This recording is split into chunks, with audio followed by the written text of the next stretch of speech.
নতুন একটা ব্লগে আপনাদের সকলকে ওয়েলকাম। বিকালবেলা হলেই আমার কিছু খেতে ইচ্ছা করে, সেই জন্য আজকে ভাবলাম যে দুটো আম খাই। কারণ মা প্রতিদিনই বলে যে সবাই আম খাচ্ছে, তুই কেন আম খাস না। আসলে আমার আম খেতে ভালো লাগে, কিন্তু আমি অতিরিক্ত আমটা খেতে পারি না। কিন্তু আমার বনি আর বাপি জানেন তো প্রচুর আম খায়, মানে আমের পোকা বলতে পারেন। এই আমটা জেম্মাদের গাছের, আর এই আমগুলো খেতে আমার এত ভালো লাগে, কারণ গলা হয় না, শক্ত শক্ত হয় তো সেই জন্য। আম কাটার পর আমি প্রথমে আটিগুলোই খাচ্ছিলাম, কারণ আটি খেতেও আমার খুব ভালো লাগে। আটিগুলো খাওয়ার পর আর আমার আমটা খেতে ইচ্ছা করলো না, সেই জন্য ফ্রিজে রেখে দিলাম। তারপর দেখলাম বৌদি এক ব্যাগ শাক দিয়ে গেছে, সেই শাকগুলোই একে একে বার করছিলাম। এই শাকগুলোর নাম যদি আপনারা জেনে থাকেন অবশ্যই কমেন্ট করে বলবেন। পরেই মা বললো ডালটা গরম করতে। ডাল গরম করার পর আমি মুখে মেখেছিলাম একটা ফেস প্যাক।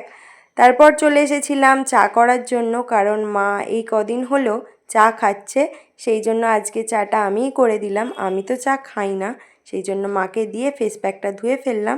তারপর বসেছিলাম একটু পড়তে। তার কিছুক্ষণের পরেই বনি চলে আসে, আর ও আজকে খুব ক্লান্ত হয়ে গেছে, কারণ মর্নিং স্কুল হচ্ছে আর সকাল সকাল উঠতে হচ্ছে, তো সেই জন্য মা তাই বললো ওকে আগে খেতেটা দিয়ে দে। ওকে আমি খেতে দিয়ে দিলাম। তারপর আমিও খেতে বসে গিয়েছিলাম। আজকে রান্না হয়েছিল রুটি, ডাল আর বটবটি আলুর তরকারি। খেয়ে দিয়ে আমি চলে গিয়েছিলাম চুল বাঁধতে, কারণ গরমে চুল খুলে তো শোয়াই যায় না। আজকের ভিডিওটা এইটুকুই, দেখা হচ্ছে অন্য কোনো ভিডিওতে।